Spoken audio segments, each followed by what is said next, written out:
Hola, ¿qué tal, queridos amigos? Hola, Eva. Ay, Nancy, ya vamos a grabar. Ya vamos a tarde, grabar. hija. Ay, Sí. querida, ¿ya vamos a grabar? Sí, vamos a grabar, mi Eva, amor. pero ¿y ese pintalabio tan rojo? ¿Y esa cadena? Nosotros vamos a hablar de los adornos, mami. Sí. Eva, y ese pantalón, o sea, ¿sabes? Santidad, Eso no santidad, tiene nada que manita. ver, Maceri. Tú eres ¿Cómo RT que ahora. eso no tiene que ver? ¿Cómo que eso no tiene que ver? Tú eres No RT. comprometa tu salvación, mija. Oye, esta no tipa. comprometa tu salvación. Hermano, vamos a ver qué nos dice el pastor, porque esta tiene a esta sierva hay que convertirla.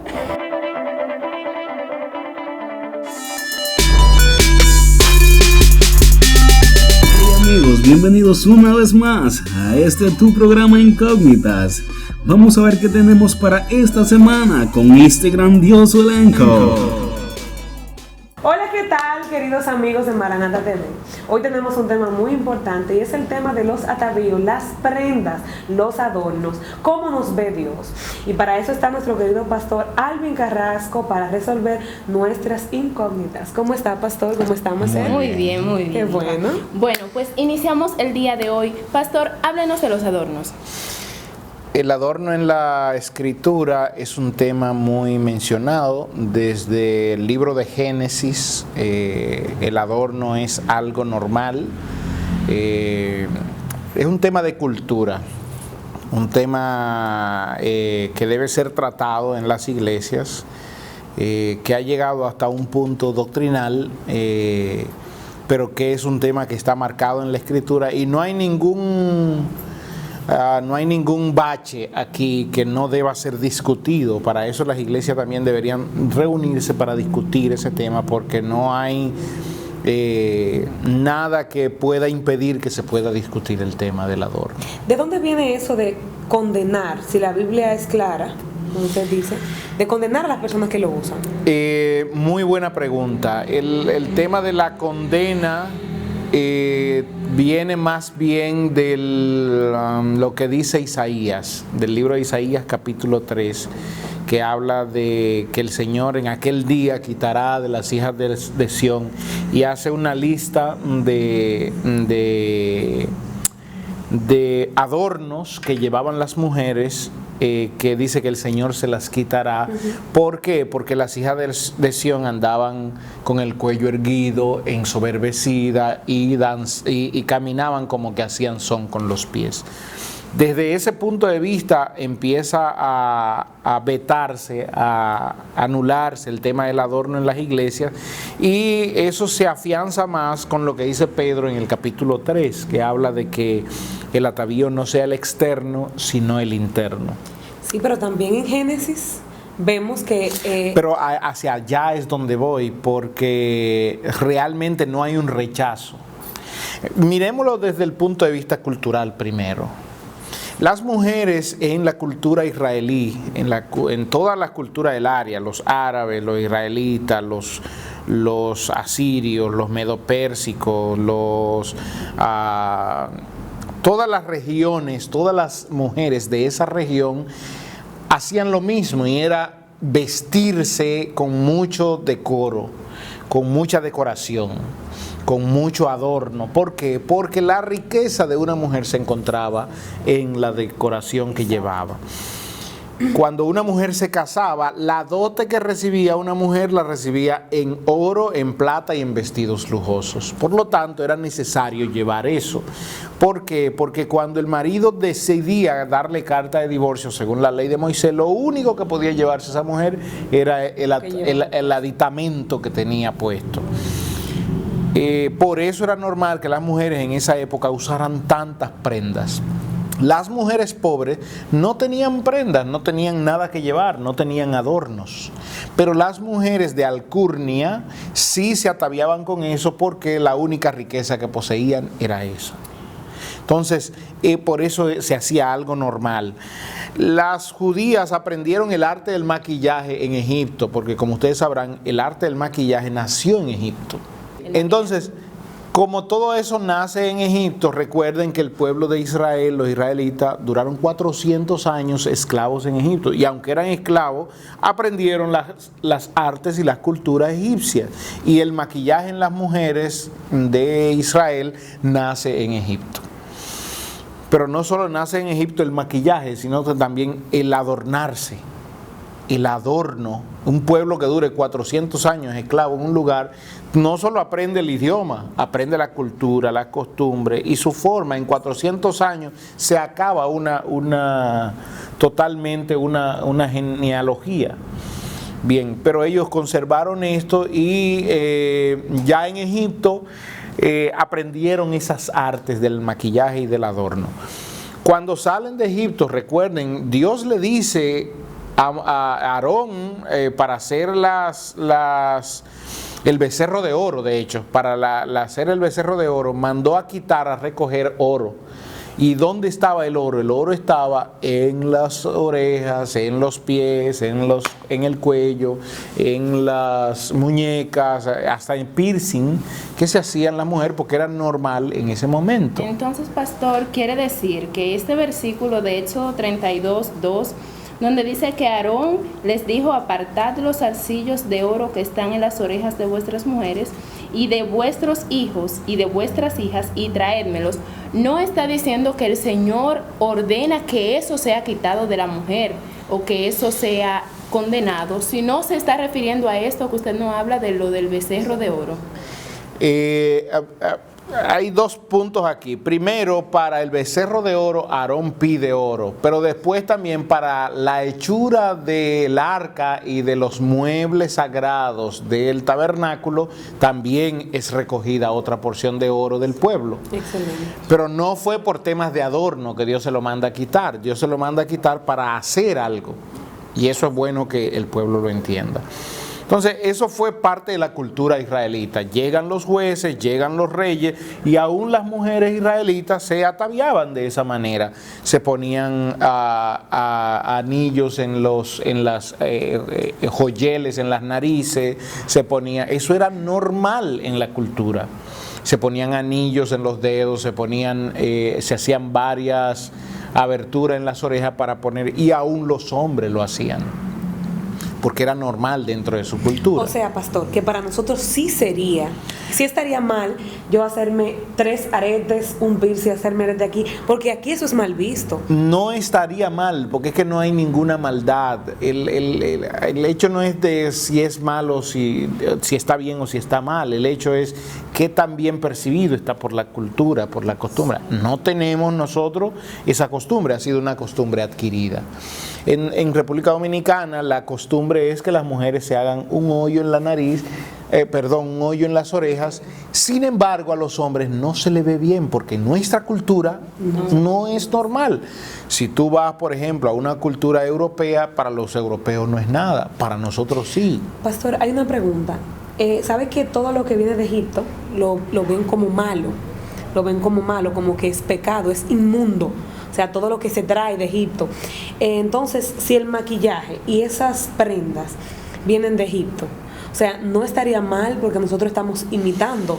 Te diría así, imitamos al mundo entonces. Entonces también todo el oro que Dios tomó para hacer el tabernáculo, para cubrir el tabernáculo, para cubrir las paredes, para hacer el arca, para hacer los muebles del tabernáculo, también estaría mal. Porque viene de Egipto. Exactamente. Es como el tema, claro, es como el tema del bautismo. El tema del bautismo no lo inventó el cristianismo, pero el cristianismo lo toma para usarlo correctamente para la adoración a Dios. Es como el tema del diezmo.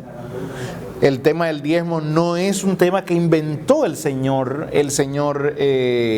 sino que habían ya otras culturas que diezmaban a sus dioses, pero fue tomado para santificarlo para Dios. ¿Te das cuenta? Hay cosas que nosotros vienen del mundo, pero que lo tomamos y lo santificamos para Dios. Exacto. Y puede ser usado en la santidad de Dios. ¿Y qué opina usted? Una pregunta más, sí, por favor. Sí. Entonces, pastor, yo quisiera saber, y nos gustaría saber, ¿dónde entonces se marca la línea divisora entre lo que ya es muy extremo el legalismo de que eso es totalmente condenado, y está el otro extremo que es muy extremo al liberalismo, donde yo puedo hacer lo que yo quiera porque eso está bien visto y eso Nada Dios está mal. Y eso no está mal? Entonces, ¿dónde se marca esa diferencia? Ok, muy buena pregunta. Te lo voy a resumir y voy a abarcar todo en este resumen para que tú entiendas. En Ezequiel capítulo 16, desde el versículo 10 en adelante, Dios le empieza a hablar a Israel sobre lo que Él le ha dado. Sí. No sobre lo que Él le va a dar, sino sobre lo que Él le ha dado. Dice, yo te tomé de tu sangre, te vi crecer, vi que te crecieron los pechos, que te creció el cabello. Está hablando en sentido figurado sobre Jerusalén y sobre Israel.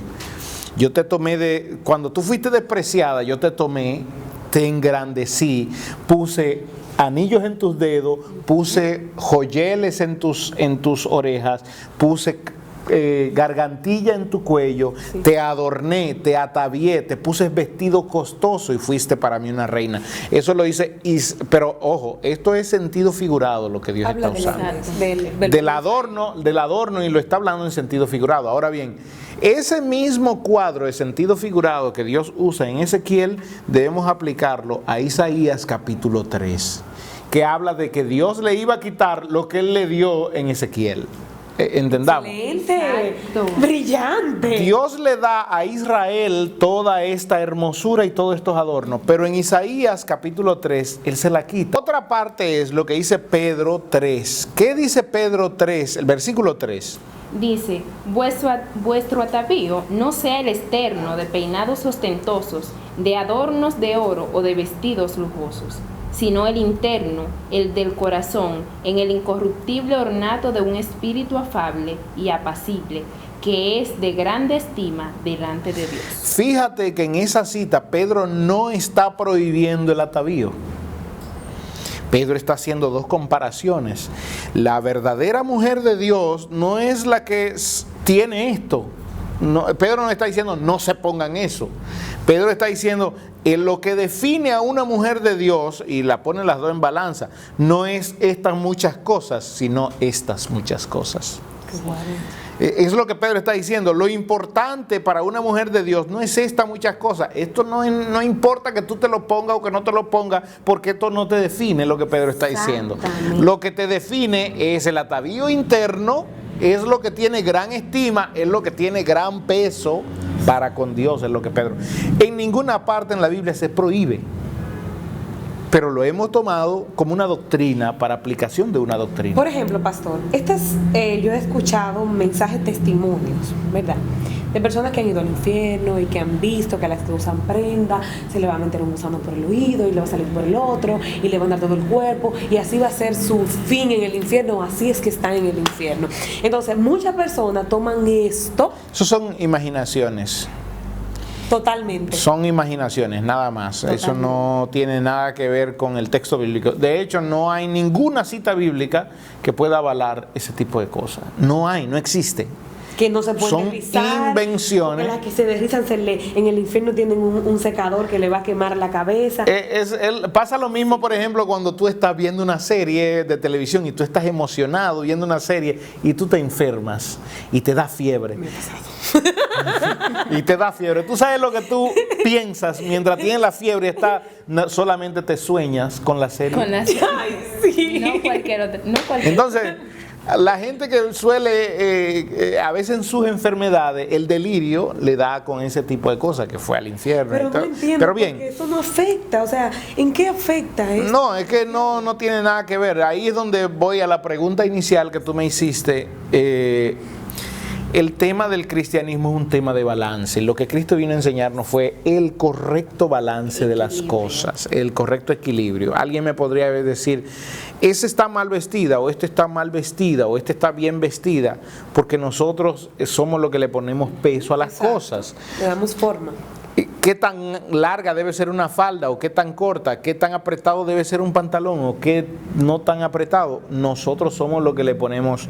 Ahora bien, el tema es que aprendamos a ser balanceados en todo lo que hacemos. La palabra de Dios dice que todo lo que hagamos, sea de palabra o de hecho, lo hagamos como para el Señor y no para los hombres. Si yo me voy a vestir, debo vestirme para el Señor y no para los hombres. Si yo me voy a poner adornos y me voy a maquillar, debo hacerlo. Y eso se lo digo a las mujeres, deben hacerlo para el Señor y no para los hombres, porque demasiado maquillaje sería una exageración. Exacto. Que hasta Satanás la vería. Y el no ponértelo, si quieres quedarte así, bien, pero el tema aquí es balance. Si tú no te lo pones, no te lo pongas para el Señor, gloria a Dios por eso. Pero si ella se lo pone para el Señor, gloria a Dios por ella también. No, ninguna de las dos está mal. Pero pastor, hubo algo que usted ha dicho en algunos de sus mensajes, y es que de la forma en la que yo he visto, te dice quién soy. ¿Quién soy? Entonces eso impactó mucho realmente, porque una persona que vista como le da la gana, realmente no es una persona que puede tener a Dios en su corazón, que puede tener el Espíritu Santo, que es quien te corrige de todo lo que tú haces. No, y por eso siempre he dicho, también debemos cuidar a los demás, porque la vida cristiana me lleva a yo ser cuidadoso hacia los demás por amor a ellos. Por amor a ellos yo debo cuidarme, y por amor a ellos yo debo también preservarlos para que no haya tema. El caso aquí es, lo que más se critica en todo este aspecto es el mismo punto de la crítica. Si Macer se pone el adorno y Eva no se lo pone, bien por Eva porque no se lo pone, pero bien por Macer porque se lo ponga. El problema está en que ustedes dos deben tratarse como hermanas, y tú aceptarla con su adorno, y tú aceptarla porque ella no se lo pone. Ahí es donde está el secreto de la vida cristiana. Y nunca han entendido el del dedo, que cuando te acuso hay 4 que vienen para donde. Exactamente. Yo creo que ese es el resumen de todo. La Biblia no condena el adorno, aunque haya cientos de doctrinas por ahí que quieran justificarlo. La Biblia no lo condena, no hay una cita bíblica que lo condena, y si hay citas bíblicas es porque se sacan del contexto.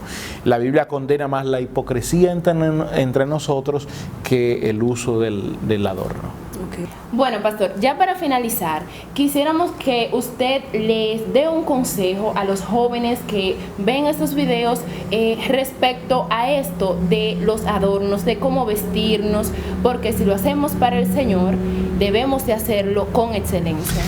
Primero a los varones, porque hoy el tema más que llama más la atención, en el cual estamos más enfocados, es en la vestimenta de los varones. Se ponen unos pantalones que yo no sé cómo entran en ellos. Aleluya.